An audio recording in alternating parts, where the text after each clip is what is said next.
Los huérfanos de Simitra. Capítulo 2.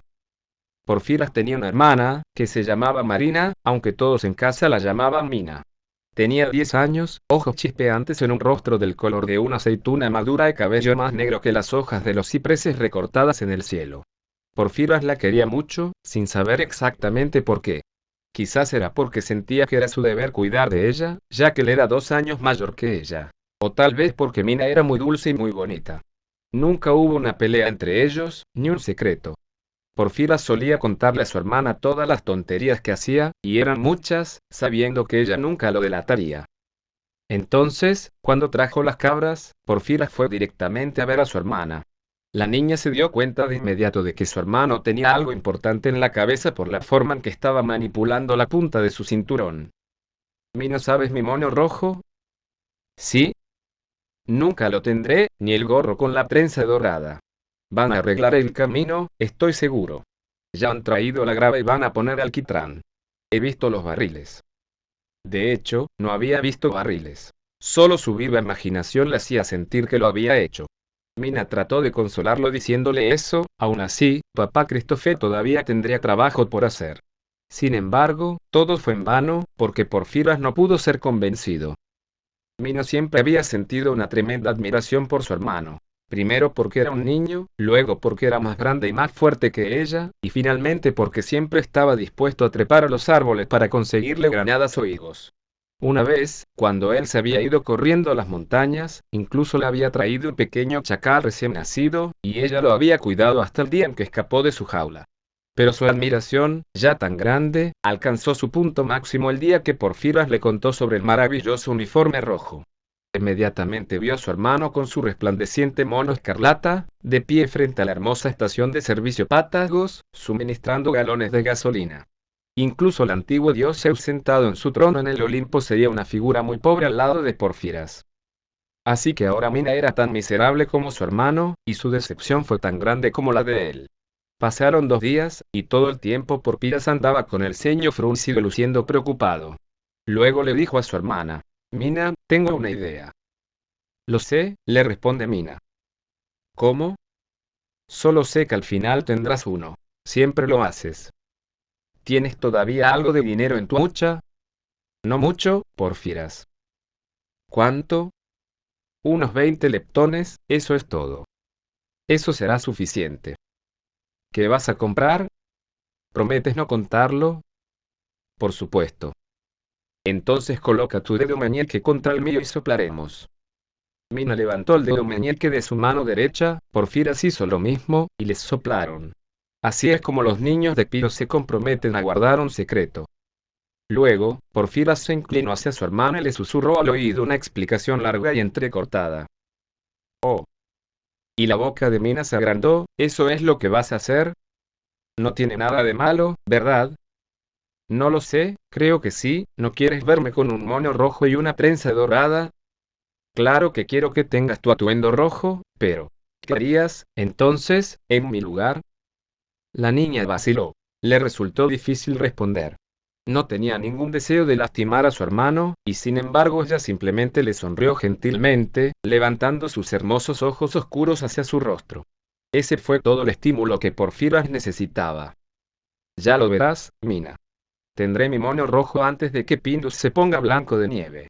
¿Irás a buscar tus 20 leptones? La niña fue a rebuscar en el armario donde guardaba sus cosas, sacó su hucha, una cajita de cartón que alguna vez había contenido pimienta, y contó 12, 15, 19 leptones. Mira, Porfiras, mi caja es caja vacía. Pronto volverá a estar lleno. Pronto seremos ricos y ya no andarás descalza. Y tendrás un hermoso vestido con pájaros bordados. Todas las noches, Porfiras iba al pueblo con la leche de cabra sobrante.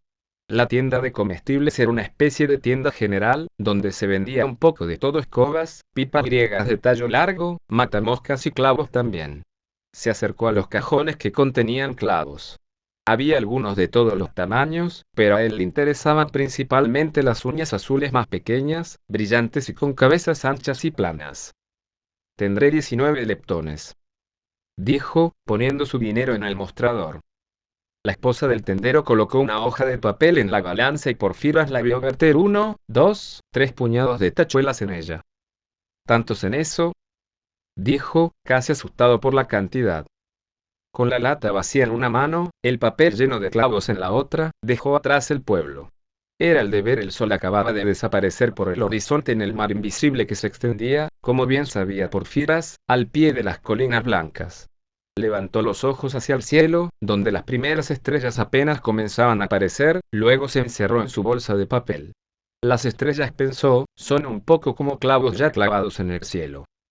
Sonrió por la comparación que acababa de hacer, y luego le molestó. Las estrellas eran hermosas uñas doradas que deleitaban los ojos de los hombres, mientras que sus uñas, ¿de qué servirían? Estaba a punto de tirarlos, cuando le llegó el ruido de un coche zumbando por la carretera. Las estrellas son estrellas y las uñas son uñas, dijo, poniendo rápidamente las cosas en claro en su mente. Llegó a la carretera. Caía la noche. Se sentó al borde de la carretera y abrió el periódico con cuidado para contar sus uñas. Pronto se rindió. Había demasiados. Luego se inclinó y puso una tachuela, con el extremo puntiagudo hacia arriba, en la carretera. Se equilibró a la perfección, estos eran solo los clavos que necesitaba. Estaba lleno de éxtasis. Su cabeza giraba con cifras, cálculos, adiciones. 400 clavos, 400 pinchazos. Fue fabuloso. ¿Cuántas dracmas en los bolsillos de Papa Christopher? Antes de que los primeros copos de nieve cayeran sobre Pindus, la bomba de gasolina se instalaría frente a la hermosa estación de servicio Páctagos. Él mismo se pondría por primera vez el mono rojo. Mina tendría su vestido bordado con figuras de pájaros, la madre el juego de utensilios de cocina que tanto tiempo había querido. El hermano mayor Constantino su arma. Y papá Christopher podía fumar puros tabacos todo el día. Poco a poco la noche se fue asentando sobre el campo, casi tan oscura como los tejos de la ladera. Porfiras, dejando su lata de leche, caminó hasta el medio del camino, se agachó sobre sus talones y con infinito cuidado comenzó a poner clavos escondidos, apuntando hacia arriba, aquí y allá en la superficie, diciendo mientras colocaba cada cola 10 dracmas. 10 dracmas más. Había anotado más de 50. Eso fue suficiente. Aunque se habría esparcido más si un carro de bueyes, que regresaba tarde de una granja, no hubiera venido a interrumpirlo. Se fue corriendo a casa, donde su madre estaba empezando a ponerse ansiosa. La casa de Porfiras era muy sencilla, había una gran cocina en la planta baja y encima un desván, en una mitad de la cual dormían los 3 niños. Hacía mucho calor en el desván en verano, por lo que los niños preferían dormir al aire libre, bajo la gran higuera que los abrigaba como un techo. Desenrollarían sus colchones de paja al pie del árbol y dormirían profundamente toda la noche. Esa noche Mina acercó aún más sus colchones a los de su hermano y tan pronto como se acostaron preguntó en un susurro: ¿les dejaste? No todos, aún así, papá Christopher tendrá mucho trabajo mañana. Mina suspiró, ¿no se sorprenderá? ¿O solo pensará que el camino va de mal en peor? Mina no respondió. Pero Porfiras, debajo de la higuera que los protegía como el ala extendida de una águila poderosa, se quedó con los ojos bien abiertos, en lugar de cerrarlos en sueños, los oídos atentos a captar todos los sonidos del pie de la colina, donde por la carretera principal pasaban corriendo. Y siguió contando. 50 clavos, 50 pinchazos. 100 clavos, 100 pinchazos. Pero cuanto más contaba, más grandes se volvían las cifras, menos feliz se sentía. Porque, justo antes de quedarse dormida, había suspirado así, como si estuviera triste. Se volvió hacia su hermana y cubrió su pequeña mano, sosteniendo una rama de lavanda silvestre como un ramo, con la suya. Pero no se atrevió a despertarla. ¿Qué podía decir él? De repente, la calma de esa noche cálida, que envolvía la campiña griega como una cortina de terciopelo, fue atravesada por un rayo de luz, y casi de inmediato se escuchó el sonido de un automóvil distante acercándose. Se estremeció. Le asaltaron todo tipo de ideas que nunca antes se le habían ocurrido. Ese auto que se acercaba, pertenecía a algún pobre comerciante local que regresaba tarde con sus mercancías, pero era el auto del médico de Simitra que iba a visitar a un paciente. Escuchó con atención, tratando de distinguir el tipo de automóvil por el sonido de su motor, que era bastante bueno en hacer. Era una pendiente empinada y los coches viejos traqueteaban al subirla. No, el que se acercaba no era un viejo rompehuesos. Se estaba tragando la ladera bordeada de cedros con demasiada facilidad. Era un gran turismo con prisa. volvió a llenarse de alegría repentina, pero desapareció en un instante. Supongamos que los niños estuvieran durmiendo en ese automóvil desconocido, una niña pequeña como Mina descansando cómodamente sobre sus cojines. El automóvil casi había alcanzado los clavos. Estaba entre ellos. Una punta afilada y perversa se clavó en el neumático y lo rasgó, el neumático se fue plano, el coche viajaba tan rápido que patinó y se estrelló contra un enorme cedro. Porfiras se sentó muy erguido en su jergón, el corazón le latía con fuerza y la frente estaba húmeda de sudor. Con los nervios tensos hasta el límite, escuchó. El coche había llegado a lo alto de la pendiente. Sus faros ya no barrían el cielo. Pasó junto a la higuera como un torbellino y, devorando la noche con sus grandes ojos amarillos, desapareció. Porfiras volvió a respirar, muy aliviado, pero estaba demasiado conmovido para calmarse. Pasarían otros coches, y cada vez él sufriría el mismo horror. Él se puso de pie. Era una noche sin luna, pero las estrellas de Grecia brillan con tal esplendor que las noches nunca son del todo oscuras. Caminó por la carretera desierta y llegó a la cima de la empinada ladera bordeada de cedros al pie de la cual dormía Simitra.